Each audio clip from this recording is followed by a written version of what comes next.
They show up at detention centers. Early in the morning, they're waiting outside when the doors open. They hire immigration lawyers for people they've never met. They pool their money together, they make phone calls, and they fill out paperwork. They hide people in their homes, they give them shelter and food, they give them a safe place to sleep when there's nowhere else to go. Why do ordinary people fight this hard to protect complete strangers? Not activists making this their career, not people whose job it is to do this. Regular people, people with their own significant problems, people with families and mortgages and work and bills piling up. Why are they this willing to risk something real for someone they've never met before? This question absolutely deserves a real answer. When you ask people why they do this, the answers seem obvious and straightforward, almost logical to hear. They'll tell you this: these are human beings, they deserve dignity and safety. The system is broken and it's cruel, and I can't just stand by and do nothing about it. They'll say it this way: I see someone who's vulnerable, someone in real danger, something deep inside me won't let me look away, I have to help, it's just what you do when someone needs you.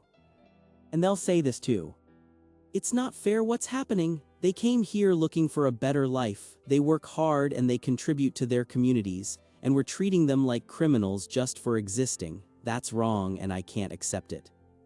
When you listen to this, it sounds like people following their conscience. It sounds like people who have a strong instinct to protect the vulnerable. It sounds like people who genuinely can't tolerate injustice when they see it happening. It sounds completely understandable to most people. It sounds like people doing exactly what good people do. That's how we usually think about compassion. You see someone suffering, you feel something deep inside, you act on that feeling. But here's where it gets strange for us. If this compassion comes from a genuine instinct to protect the vulnerable, then you'd expect the same people to mobilize just as hard for homelessness. You'd expect them to show up with the same energy and desperation. That's not what happens though. The same people who hire lawyers for undocumented immigrants don't organize fundraisers with the same urgency for homeless shelters. They don't show up at city council meetings with the same frequency to demand housing for people living on the streets. The same neighborhoods that organize to protect immigrants don't organize with equal intensity to help their own low-income residents. They don't fight as hard for better conditions in the poorest parts of their communities. If this was purely about protecting the vulnerable, then the most vulnerable people closest to them should trigger the same response, but they don't. And here's the other thing we notice. When you look at where this protection is strongest, it's not always in the communities most affected by immigration enforcement. It's often in stable, educated neighborhoods. It's in places where people have already secured their own position. So the compassion isn't matching the proximity to suffering. That means something else is going on here, something deeper than just seeing someone vulnerable and responding. So here's what we have to ask ourselves. Are these people uniquely compassionate, uniquely brave in their moral convictions? Do they have something special about their character? Or is something about their situation enabling this behavior? Think about it differently for a moment.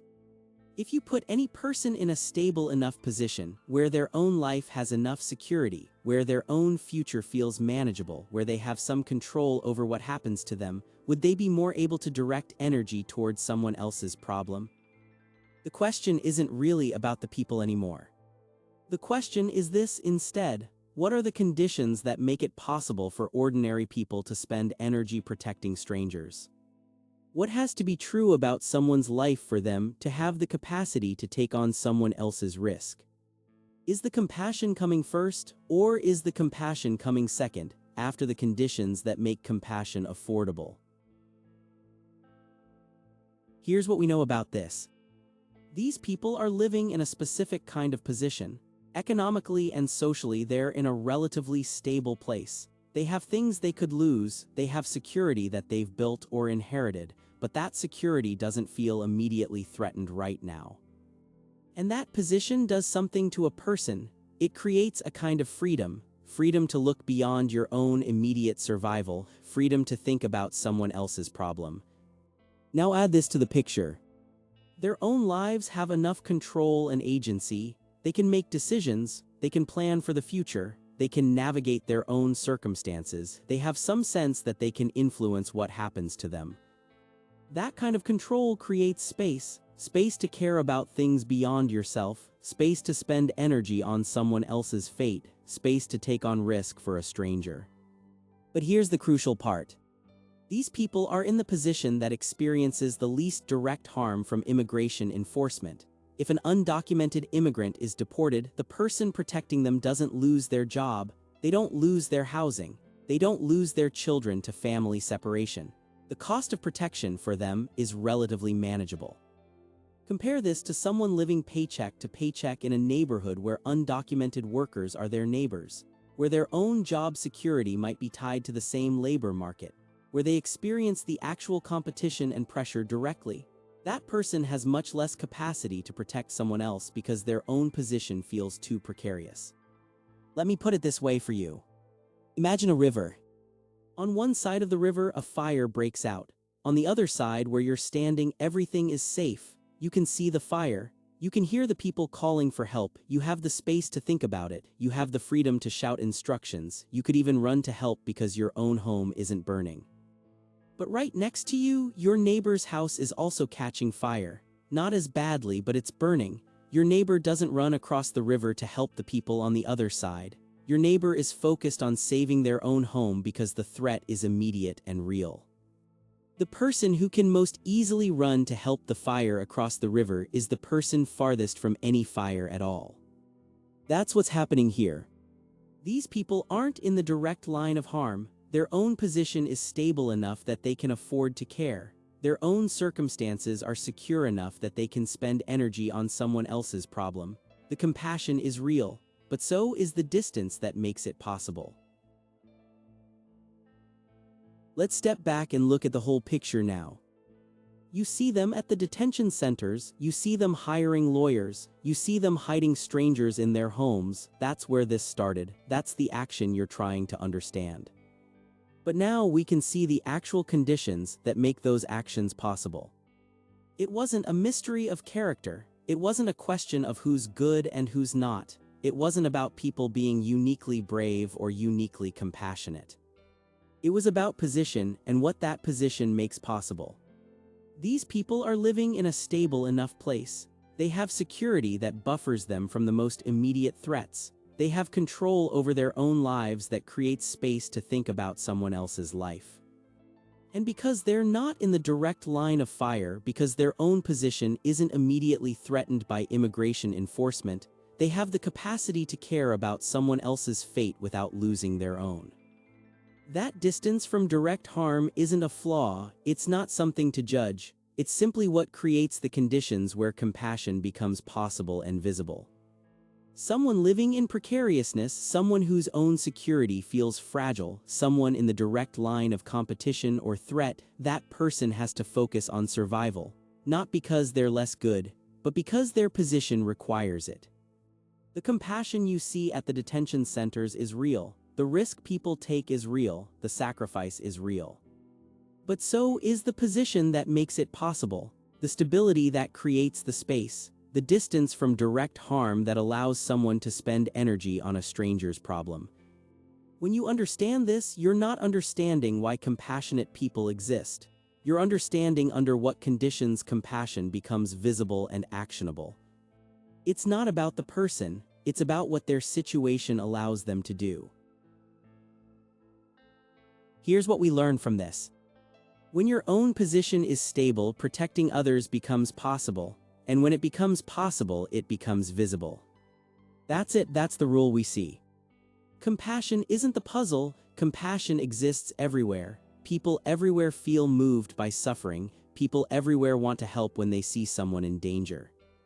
The real puzzle is who can afford to act on that compassion, who has the position stable enough to spend energy on someone else's problem, who can take on risk without losing everything they've built. Not because those people are better, not because they care more, but but because their circumstances give them the capacity that others don't have. It's the same reason wealthy people can be generous with their time while poor people work multiple jobs. It's the same reason people with secure housing can volunteer while people without housing focus on finding shelter.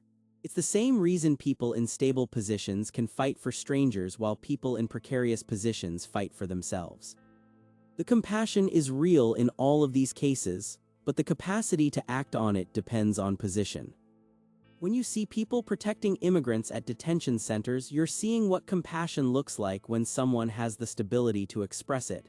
You're not seeing uniquely good people. You're seeing people in a position that makes visible action possible. That doesn't make the action less meaningful. It doesn't make the risk they take less real. It just means you're seeing compassion expressed by people who have enough stability to afford it. So when you see them at the detention centers, when you see them hiring lawyers, when you see them hiding strangers in their homes, you're not looking at uniquely good people. You're looking at people in a stable enough position to spend energy on someone else's problem. They're not morally superior, they're not braver than everyone else, they're not more compassionate in some fundamental way. They're people whose own lives have enough security that they can afford to care about someone else's fate. They're people whose circumstances create space to take on risk for a stranger. They're people in a position where the cost of compassion is manageable. And that's real, that action is real, that sacrifice is real. But so is the position that makes it possible, the stability they have, the distance from direct harm that allows them to act, the security that creates the space for compassion to become visible and actionable. You felt confused about why these ordinary people would fight so hard for strangers. Now you know. It wasn't about them being special people. It was about them being in a position where that kind of action becomes possible. The compassion is real, but so is the distance that makes it visible.